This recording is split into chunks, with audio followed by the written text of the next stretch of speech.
megah. Tiada yang ku ingini di bumi, hanya kau. Tak ku andalkan kekuatanku, namun yang pasti kau tetap selamanya Allah sumber kuatku, Allah sumber kuatku, Allah sumber kuatku dan bagianku selamanya. Allah sumber kuatku, Allah sumber kuatku, Allah sumber kuatku dan bagianku selamanya, selamanya, selamanya.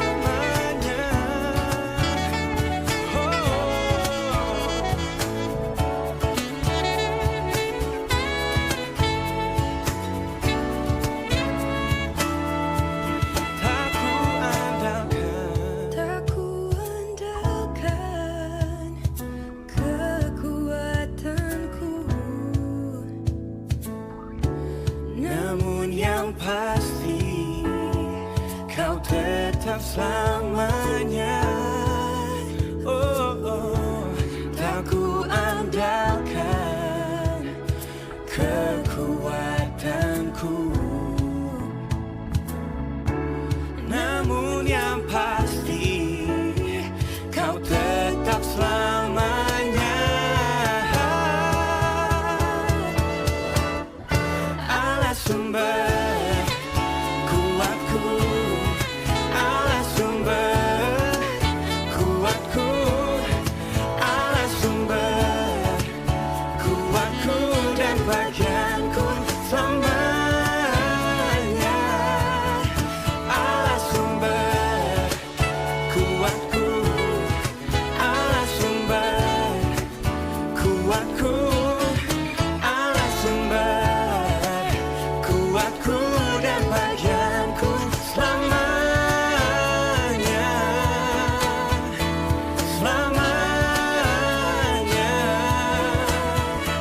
selamanya,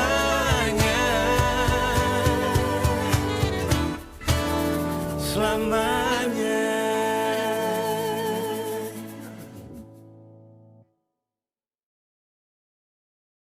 Halo teman-teman, saya harap kita semua dalam kondisi yang sehat ya. Teman-teman, tidak berasa kita sudah berada di penghujung tahun 2020. Sebentar lagi kita akan masuk ke tahun 2021. Tentu saja kita harus bersiap-siap untuk menghadapi tahun yang baru. Persekutuan Pemuda Philadelphia juga perlu mempersiapkan untuk topik-topik yang akan kita bahas di tahun yang baru nanti. Kalau teman-teman punya usulan topik, bisa disampaikan kepada pengurus lewat Instagram, lewat grup WA, atau langsung ke pengurus juga boleh. Mungkin ada yang tidak dimengerti ketika membaca Alkitab, atau ketika membaca suatu artikel ada yang kurang dipahami, bisa saja dimasukin sebagai usulan tema. Oke, semoga kondisi dunia semakin membaik dan kita bisa kembali berkumpul secara konvensional, tapi dimanapun kita berada, saya harap kita semua boleh terus bertumbuh di dalam Tuhan kita, Yesus Kristus. Baik, salam sejahtera untuk kita, rekan-rekan pemuda dimanapun berada. Kita mengucap syukur kepada Tuhan Allah kita. Tuhan masih memberikan kita kesempatan demi kesempatan untuk menikmati firman Tuhan.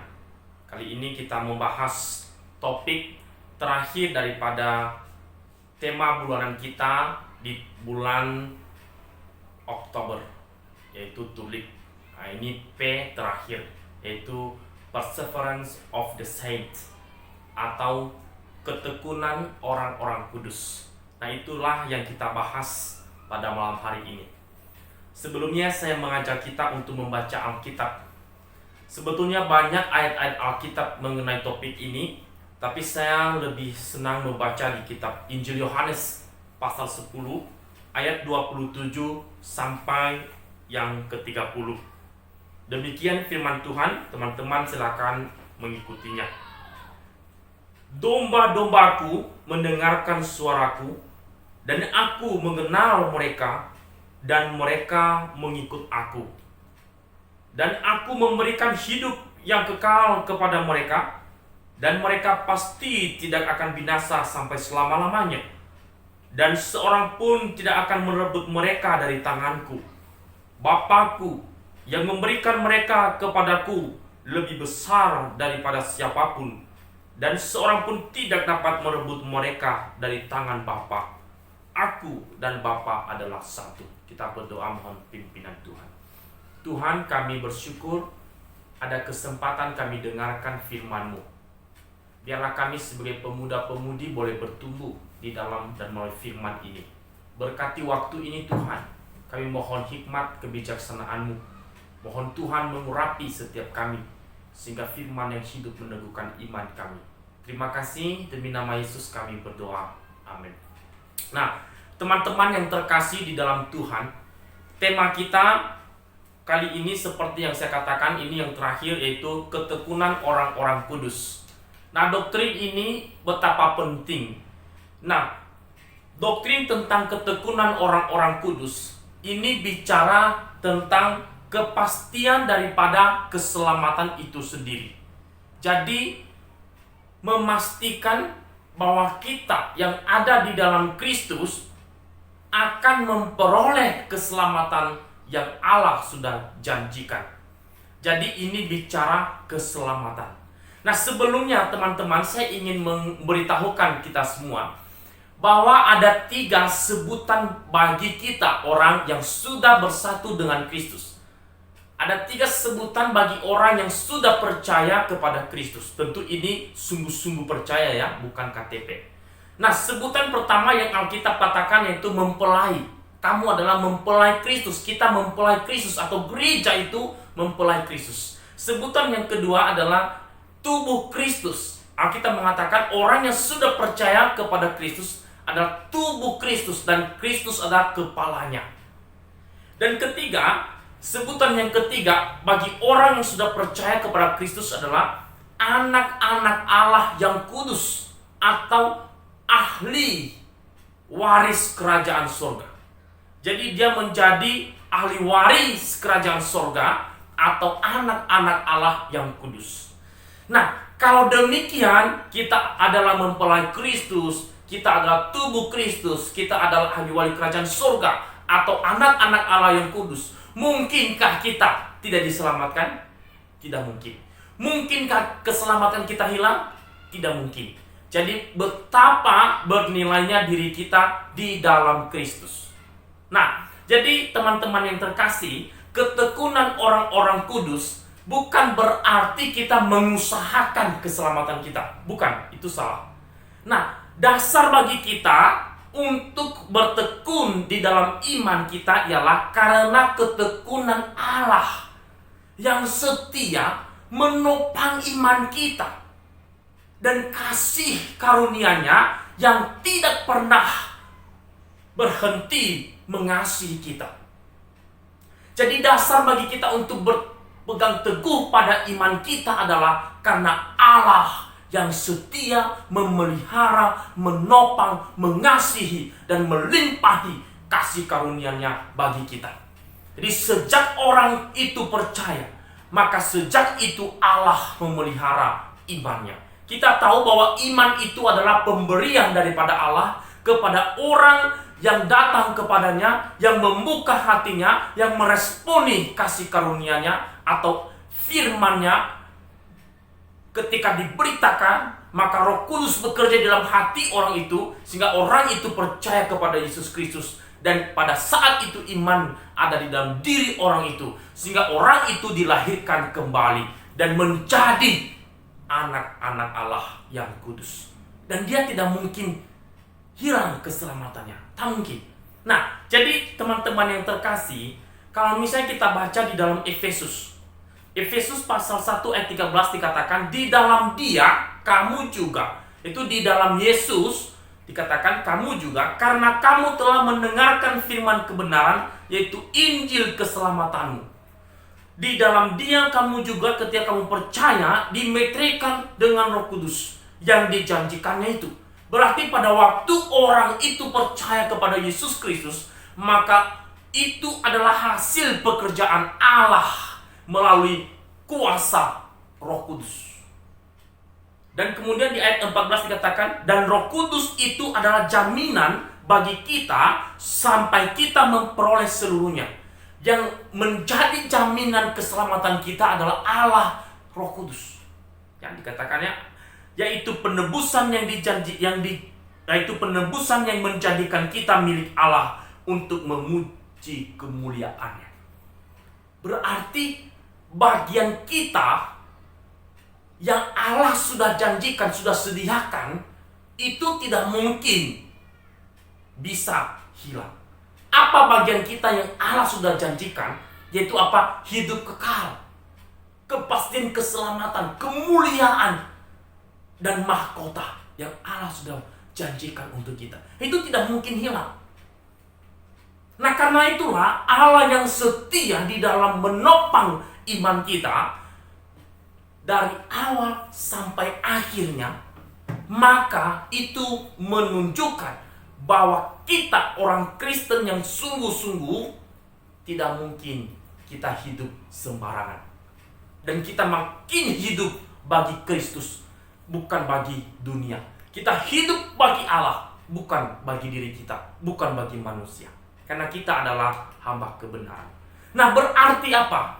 Keselamatan itu mustahil bisa hilang. Keselamatan itu tidak mungkin hilang. Sekali Allah menyelamatkan kita di dalam Kristus melalui kuasa Roh Kudusnya, maka kita tetap diselamatkan. Karena di dalam keselamatan itu ada karya Tritunggal bekerja di sana. Dan itu menjadi jaminan kita. Karena yang mengerjakan karya keselamatan pada diri orang percaya ialah Allah Tritunggal. Nah, teman-teman yang terkasih, jika kita memperhatikan Yohanes tadi, di dalam Yohanes 10 ayat 27 sampai 24, di sana dikatakan, di ayat 27 dikatakan, domba-dombaku mengenal suaraku. Itu bicara relasi. Yaitu orang-orang yang mengenal Yesus Kristus, dan Yesus Kristus mengenal orang-orang yang percaya kepadanya atau orang pilihannya. Dan di ayat yang berikutnya 28 dikatakan, karena itu Yesus memberikan hidup kekal kepada orang-orang yang ada di dalam Dia, yang mengenal Dia. Dikatakan memberi hidup kekal. Coba kita perhatikan ya. Yohanes 10 ayat 28. Dikatakan di sana, dan aku memberikan hidup yang kekal kepada mereka. Itu kata Tuhan Yesus. Ini janji Tuhan Yesus. Lalu yang berikutnya dikatakan, pasti tidak akan binasa. Ada ya? Dan dikatakan, dan mereka pasti tidak akan binasa sampai selama-lamanya. Artinya tidak binasa berarti beroleh hidup kekal, ada keselamatan yang kekal. Dan dikatakan lagi, diteguhkan di sini, dikatakan di ayat yang berikutnya, seorang pun tidak akan merebut mereka dari tanganku. 29, Bapakku memberikan mereka kepadaku lebih besar daripada siapapun, dan seorang pun tidak dapat merebut mereka dari tangan Bapa. Artinya apa? Ini adalah satu janji kepastian keselamatan bagi orang yang percaya kepada Tuhan. Tidak ada seorang pun yang dapat merebut mereka dari tanganku dan dari tangan Bapa. Demikian kata Tuhan Yesus. Nah, kepastian keselamatan ini memberikan kita apa? Dorongan yang kuat untuk sungguh-sungguh hidup sebagai anak-anak Allah yang kudus. Nah, itu pesannya. Ketekunan orang-orang kudus artinya kepastian akan keselamatan kita, namun bukan berarti menghilangkan tanggung jawab kita. Tidak. Jangan berpikir, aku sudah diselamatkan, sekali selamat tetap diselamatkan, karena itu aku hidup sembarangan. Itu bukan itu maksudnya. Tapi karena engkau sudah diselamatkan, maka engkau sungguh-sungguh hidup bagi Allah sebagai bentuk respon atau syukur kita atas kebaikan Tuhan di dalam putranya Yesus Kristus yang telah berkorban mati untuk kita. Jadi tanggung jawab kita sebagai anak-anak Allah bukan ditiadakan, tetapi justru itu adalah kita mengerjakannya dengan sungguh-sungguh. Kita hidup dengan sungguh-sungguh bagi Kristus untuk kemuliaan Allah. Nah, karena itu beberapa keberatan yang dikatakan di sini adalah ada pertanyaan-pertanyaan yang muncul. Kalau begitu, mengapa ada orang Kristen yang murtad? Kalau sekali selamat tetap selamat, kok ada orang Kristen yang murtad? Apakah dia selamat? Nah, saya mau kasih tahu bahwa orang Kristen itu ada dua. Orang Kristen yang sungguh-sungguh dan orang Kristen yang belum mengalami kelahiran kembali atau pertobatan sejati. Orang Kristen yang belum mengalami pertobatan sejati atau belum lahir baru, sekalipun dia rajin beribadah, rajin ke gereja, paduan suara, menyanyi, hafal doa Bapa Kami, pengakuan iman dan suri, tapi kalau dia belum mengalami Yesus Kristus secara pribadi, maka dia tidak mungkin selamat. Jelas-jelas Alkitab mengatakan di dalam Injil Yohanes pasal yang ketiga, kalau seorang tidak dilahirkan kembali, maka dia tidak mungkin melihat kerajaan Allah. Itu kata Tuhan Yesus. Nah, orang Kristen yang belum sungguh-sungguh lahir baru, itu bisa saja murtad. Dan itu bukan Kristen sejati. Tapi orang Kristen sejati, tak mungkin dia menyangkal imannya. Nah, jadi itu kalau ada orang yang murtad ya, saya percaya bahwa dia bukan orang Kristen yang sungguh-sungguh mengalami lahir baru. Nah, pertanyaan berikutnya yang biasa sekali diajukan, yang sering diajukan ya, mengatakan begini. Ada kasus di mana orang Kristen pernah mengakui imannya, rajin ke gereja, rajin beribadah, itu di awal-awal. Nah, lama-kelamaan karena pergumulan yang kemudian lambat laun, dia hilang, dan dia lagi tidak peduli tentang imannya dan hal-hal rohani. Lalu bagaimana dengan orang ini? Apakah selamat? Nah, firman Tuhan berkata di dalam Korintus bahwa orang Kristen yang sudah percaya Kristus dengan sungguh-sungguh, lalu kemudian ketika dia jatuh di dalam dosa, maka dia diingatkan oleh Roh Tuhan untuk bisa dia kembali. Tetapi kalau misalnya orang ini tidak juga mau dengar ketika orang lain mengingatkan dia, atau pendeta, atau guru Injil, atau yang lain mengingatkan, jadi tidak peduli, dia terus melakukan dosa itu, maka Paulus mengatakan, kamu doakan dia, serahkan tubuhnya kepada iblis, maka rohnya diselamatkan. Itu sih, ini kasus khusus ya di jemaat Korintus.